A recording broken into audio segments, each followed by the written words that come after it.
Woohoo! All right, what's up, everybody? Time to get to work on the competition car.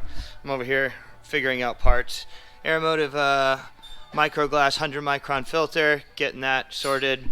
Rebuild kits for the regulators, because I got the fuel pump back from them. Santino already swapped out. Where's the fuel pump? It's all back there. Oh, okay.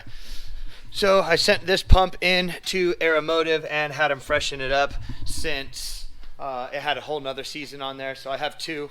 One, as a spare. One is the one that gets run in the car, so always flop them. So they had no problems, but I figured I might as well. I ran a whole season with ethanol, and it was flawless, but I like to be thorough. So rebuilt fuel pump, Aeromotive microglass filter, just waiting on a new element for that. And in the meantime, Santino is going to start rebuilding the clutch master cylinders of our tilt and pedal set. So what I really like about the tilt and master cylinders is that you can buy rebuild kits for them, and I think they're like $22 or something like that. So you spend the money on the master cylinders, but literally right thereafter you're able to purchase a rebuild kit. So he's going to get all of these rebuilt and get the pedals back in the car. And while you're at it too, rebuild the handbrake, one, and then get that back in the car too. Cool.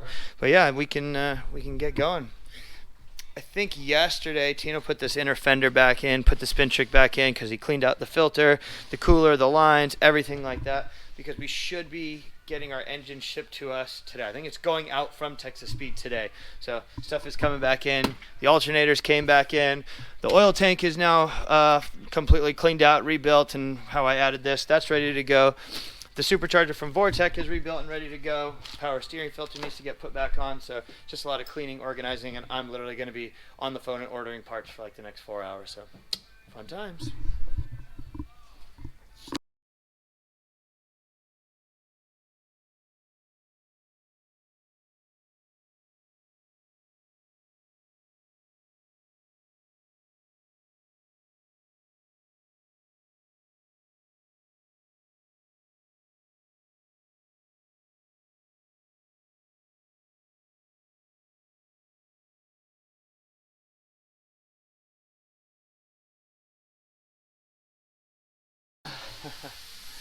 I got both these manifolds laid out. I was just kind of comparing to make sure everything was going to work. For instance, where the nitrous feed is, where that is on the car, all of that. But now what I do with these manifolds is I chop the stock, like quick disconnect junk, off of there, and I drill and tap it. So you can see this side here, that's just capped 8th NPT, and then here, that's 8th NPT to -4, because that's what goes to my bypass valve, like out here on the intercooler.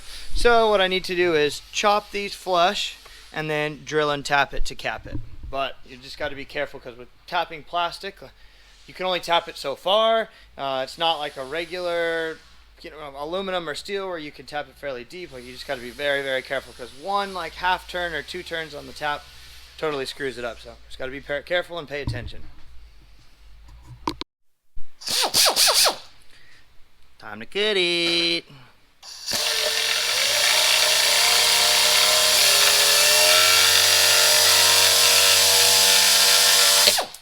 All right. Now I just gotta tap that.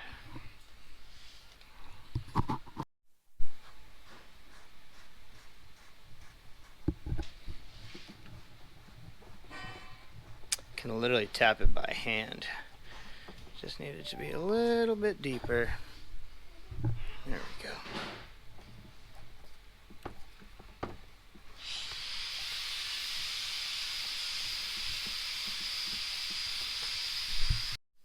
Honda Bond. That's the shit right there. Yeah. Oh, I can't do it, but yeah, that's the best. I'm going to put it on there, and I'm going to put that fitting in that hole. Now that I have that all tapped, the next thing I need to do, because that's all done, is drill out this. So this is the stock LS7 map sensor, and you can see it just kind of like clips on. And here, this is the Bosch T-map sensor. So this is a air intake temp sensor and a map sensor, both built into one. It's nice because then you don't have to have the map sensor here on the manifold somewhere, and then also intake air temp sensor like coming off the intake, or before the throttle body, after the intercooler, anything like that. It's all in one sensor, so it simplifies things. But these LS intake manifolds were never meant to have these. So it's similar style, you can see, but it's not the same. So what I ended up doing here is I drilled this out to 12 millimeter, and then I put a 4 millimeter riv nut. You can see like that pops in there. And again, this is my old LS3, new LS7, and I got this guy with this little bolt right here, and you can see he goes on and then holds that down. And that's obviously important in a boosted application, and that's why I wouldn't trust the stock map sensor just kind of sitting in there, dangling around, being held in with this own little O-ring there. So that's what I need to do. I need to drill that out. Got my drill here. It's just a little sketchy drilling this with such a big drill bit on a plastic manifold. Scary, but yeah, I'm gonna have to drill it and then knock that off and then figure out where the best place is gonna be to tap it and put my riv nut in. Woo, got it drilled. She's in there. It's kind of being held by this stock little plastic Johnny, but I don't trust it. So got this guy, and you can see this is where he goes right there. So then I gotta punch it, which will mark it, and then I'll drill a hole there and put my riv nut. And yeah, to be honest, this is not the right riv nut to be putting in a blind thing. I tried using blind riv nuts on this one before, where you kind of like smash it in and bond it in. I tried stuff, didn't end up working. What honestly ended up working the best was just a regular riv nut with some JB weld, and then I just kind of pulled it and it scrunched into the plastic, and it was good. Like, this thing was good the entire last year that I used it. So I'm just gonna do the same thing, letting you know. I know it's not right, but it's what it is. Got a big box of parts here.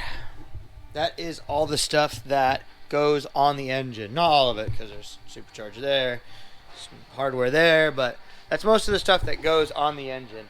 And since we're waiting for it, now is a perfect opportunity to check some stuff out and fix a couple of things. A perfect example is, I know that one of these power steering bolts right there, that one, the threads are stripped out of it, and I'm lucky that I was able to fit a nut on the back of it, but I'm gonna helicoil that. And what else we got in here?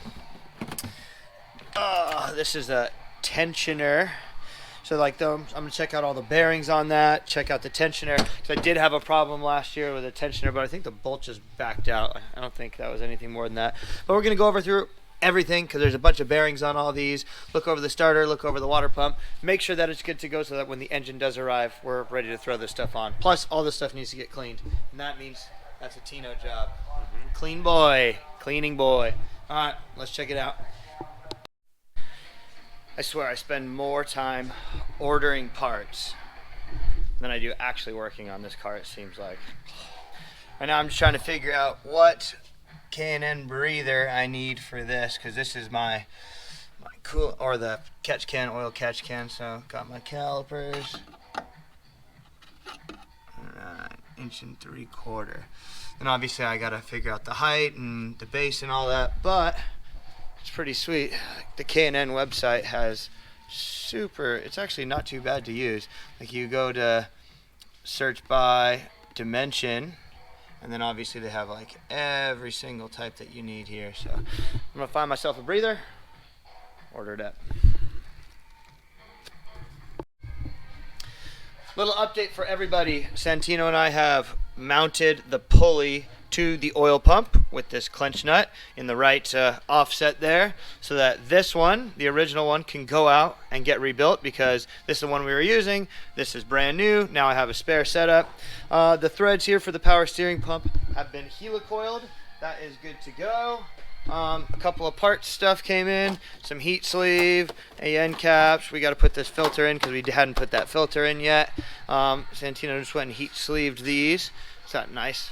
Thermotech stuff. Oh, it's real good. It's real good. So realistically, what we're doing right now is preparing the chassis for the engine. I think that the engine shipped out yesterday, so we should have it in 4 days, 3 days, whatever it might be. So in the meantime, we're just preparing everything so that when that does get here, we're ready to go, right? That's why we've been preparing all the accessories and brackets and all of that stuff. So we're going to get that inner fender ready so that I can get the oil tank in. Literally going to drop the oil tank in right now. You can see all this stuff is cleaned up over here. Nice. Yeah, that parts washer does a good job. All this stuff has been inspected. All the bearings have been, spun. If they needed to be replaced, they've been replaced. All the tensioners have been looked at.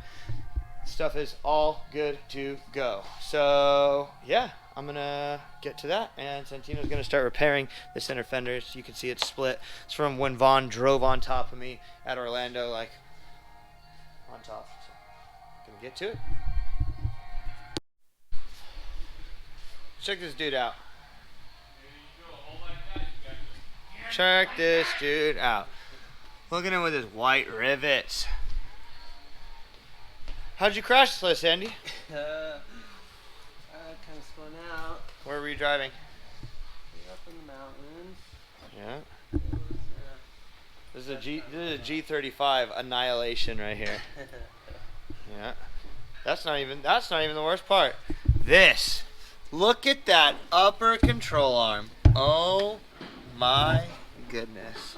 And look at those wheel spacers too, but whatever. That's to be talked about at another time. Kind of hard to believe I made it back down the mountain. Yeah. And this dude drove like 30 miles like this. 5 of which down the mountain. Look at it. Oh my goodness. Insane. He's crazy. But yeah, he's fixing his car. And I'm going to go home. So Don is over here actually counting the exact number of pop rivets I've used to fix this bumper again. This is actually the 3rd time now that I've repaired it. And I mean, it's not bad.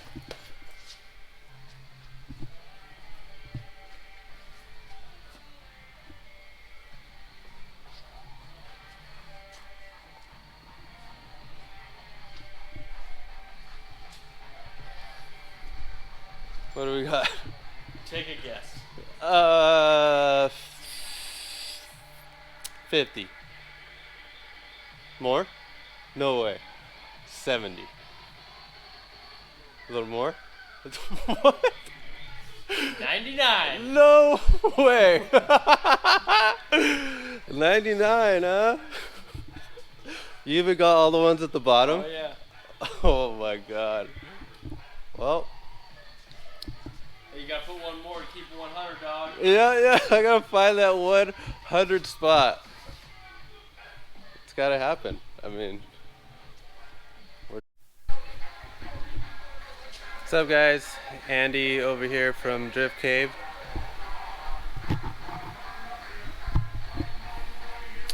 What's up, guys? Andy here, the Drift Cave foreman, and I just got done repairing the cosmetic side of my previous incident up in the mountains, and I'm really happy with it. I think it went from 99 rivets to 103 with those extra 4. So what I did here, since what usually holds the front fender, bumper, headlight is so crunched, I put 2 pieces of electrical conduit, and it's a lot sturdier than it was without it, that's for sure. So really happy with that. It's not going to look like my front end's going to fall off while I'm drifting. By the way, this is a bit of a Thunderhill prep, which is happening this Sunday for Drift Central. And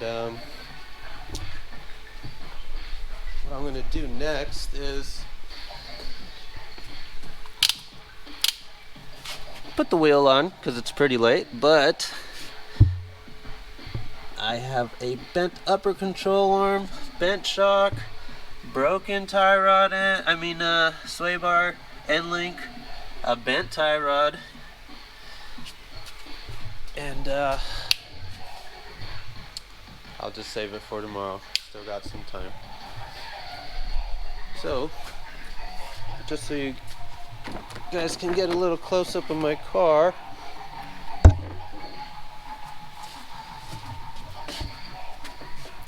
So I went with the half cage. I mean, this is a street car, so you can only imagine how easy it is to get in and out of this car. I have Cobra seats with NRG harnesses. I have the Part Shop Max Hydro handbrake, bolt-in handbrake, sorry. It's got a little Pioneer flip out and dash, kind of old school, but I like them. And I went with the double X. One on the hoop, one on the rear bars. What kind of sucks about that, excuse me, replace this battery. I love the way it looks. It's awesome. I've gotten plenty of comments. Plenty of pretty much positive feedback. Compliments. I got plenty of compliments on the X's. It's funny because Matt's not such a big fan of having X's because I mean, it's definitely true. He likes to go with bare minimal for weight purposes, and I can't hate on that. And like I said, I love it, but now I'm only capable of holding one spare tire in the rear when I used to be able to use two without the roll cage. And I was like, you know what, I'm gonna build the X, and I didn't even think about that. So I'm actually planning on cutting the rear half of the trunk because it's pretty open right behind this area here, and then just plating it out with some more rivets and some aluminum sheet metal, and basically making my trunk just a little bit bigger to fit two wheels side by side. And I will also be adding some trunk hood pins, or hood pins for the trunk I should say, to be able to close it, because I have to pretty much cut all this out on both sides, and the original trunk latches won't be there anymore. Here's the other side.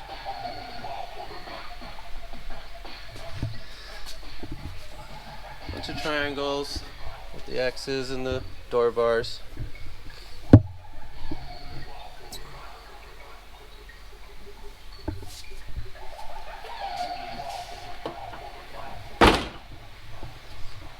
Let's see what's under the hood.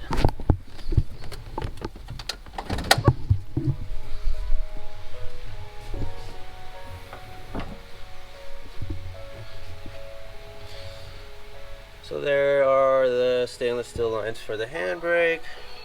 It's funny because mine's a 97, 98, which has two fuel lines going to the fuel rail, and instead of one like the newer ones do. But the way everything laid out, this is OEM, just makes this look OEM as well. Like, it literally came from the dealer with the handbrake, and also here's my speed bleeder kit. I just love the way it laid out. That is a carbon Kevlar intake. The dual K&N air filters.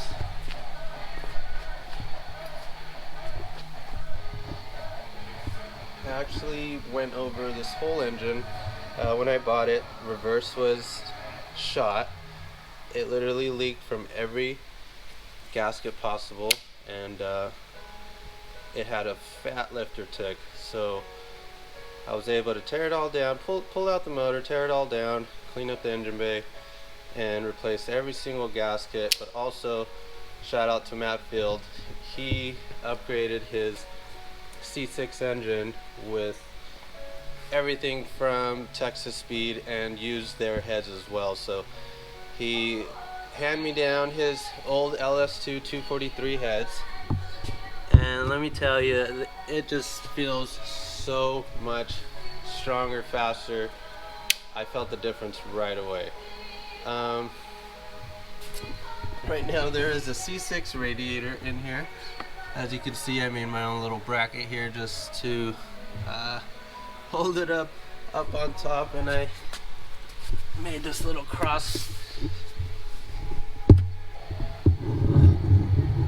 lower radiator support out of some tube, rod, and yeah, the reason that's set up like that is because Winter Jam kind of went off-road or off course, and yeah, that was crazy, and I pretty much blew out my whole lower radiator support radiator and everything else that was connected to that.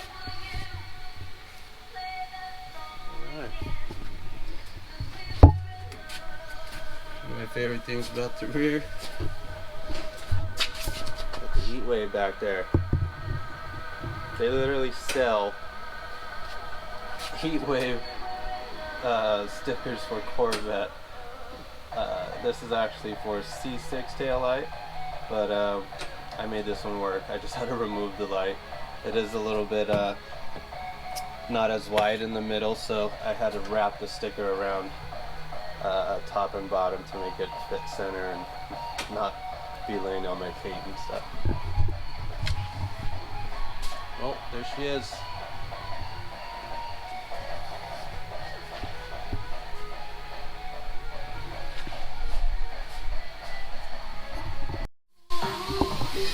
What's up, guys? So I got my car on the other side of the shop right now, and just wanted to show you where I'm at. So I got the upper control arm removed. This is the bent one. This is the straight one. I mean, the bushing came out. It was pretty intense how much damage it made to the control arm. That's the sway bar end link broken in half. And my shock is even bent. Crushed right there. So, this is where I'm at. When we removed these guys, I noticed that basically the frame was pulled out from the collision, where the upper control arm mounts at these two. Basically they're nuts welded to the frame, but they're only like 3 tacks on each nut. And so trying to fix this guy, the nut fell down, and so what we did is we caught it with the bolt, and we were able to hammer it a bit, get the frame a little straight. It was basically stretched out, right? So now that we got it hammered as straight as possible, I'm going to prep this side by welding this guy completely. I'm just basically going to use the TIG without any material and just fuse the two materials together.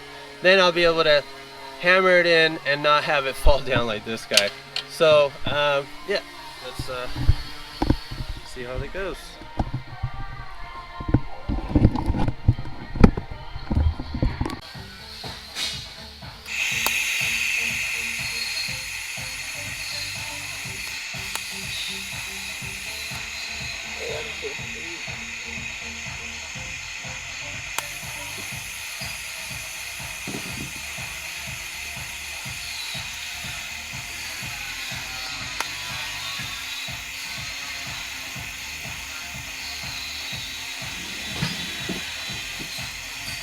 So that I was able to get it tacked to the frame again. So now I could fill in these areas, maybe give it another little smacks with the hammer to get it nice and straight like this one.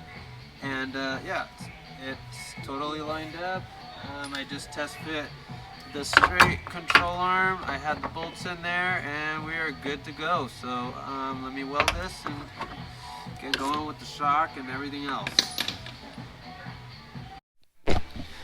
So I know Andy kind of been walking you guys through the repair on this. We just had to do this on my competition car, what, like 5 months ago, or right before Irwindale? Feels like yesterday. It was right before Irwindale that we had to do this because I got smashed and it dented my frame rails there. But you can see that's pretty good. That's pretty good.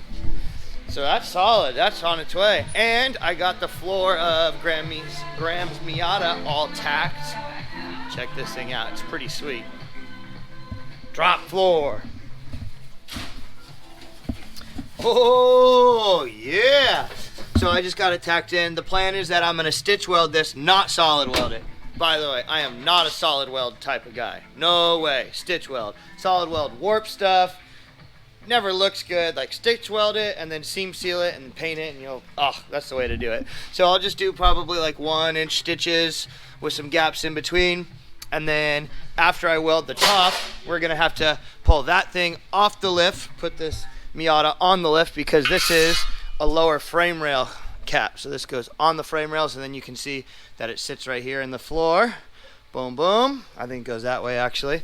And once that's all welded in, again, I'll stitch that. We'll seam seal it from both sides. That way when he goes to paint it, it'll be watertight and he won't be getting a wet ass. When I go to paint it? Yeah, I guess. Well, I don't know. Are you going to rattle can this thing, dude? What are you going to do? No, I thought you meant like when Tino goes to paint it. Well, what are you going to do? Are you going to steal it? You going to steal it the whole interior? He should steal it black, huh? I think I'm going to steal it gray. Steal it gray, You know huh? why? Huh. Odie did steal it gray. It looks sick. Odie's car does look really, really good in steal it gray. So, yeah, that's what we're going to do. But I think I'm pretty much done for the night. I'm going to come in early in the morning and get this thing welded, and then we'll get it on the lift. I got the floor all welded in just now. Boom. Stitched it. I think it looks pretty damn good. So now is the time to start figuring out where the hoop is going to go. Now, there's two schools of thought in this, and I've been discussing with Graham and some other people. Some guys build the hoop up here and then land the door bars here on the plate, which is very untraditional if you're a drift car person. But the road race guys do it all the time in their roadsters. Or you build it more traditional, build like a box off of this pedestal box looking thing and build it up like a normal hoop. I think that this is going to be stronger than this. I don't know exactly what's underneath this. Even though it has this edge, it's pretty strong, but this is literally like probably one of the strongest corners of this car. So I'm going to go ahead and start making my template material, which is just some thick construction paper, scissors, and a Sharpie. That's all you need to get started. I'm going to figure out where the boxes are going to go, cut them out, get them tacked together, and then after that we can actually start building the hoop. But first, boxes. Ooh, these boxes came out nice. Check it out, check it out. Yeah. Boom. Right in, just like that. I'll probably weld this up so it's nice and sturdy. We're just cleaning out the glue. That side's all built. And we'll tack it in and probably start building the hoop. Got the hoop template measured. You can see here, this is how I do it. Obviously there's a bunch of different ways, but I take my measurements from the car and then I transfer them into actual size. This, that. I have my bend template here. This is like my 90-degree bend template, Jimmy John. And yeah, I transfer that over to the tube and I start bending. So I've got my start marks laid out, my centers, my angle here. This is what I use to find the angle, and we're gonna go. Hey, does Jimmy John take a pocket plug?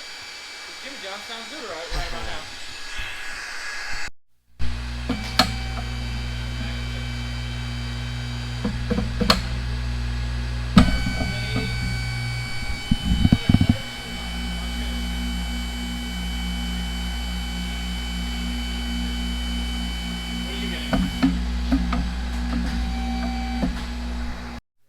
Are you really taking notes? You can't remember this? I'll get it wrong. It's pretty fucking simple. And now, see, I'm lining this tube up with that. This is nice and flat down here.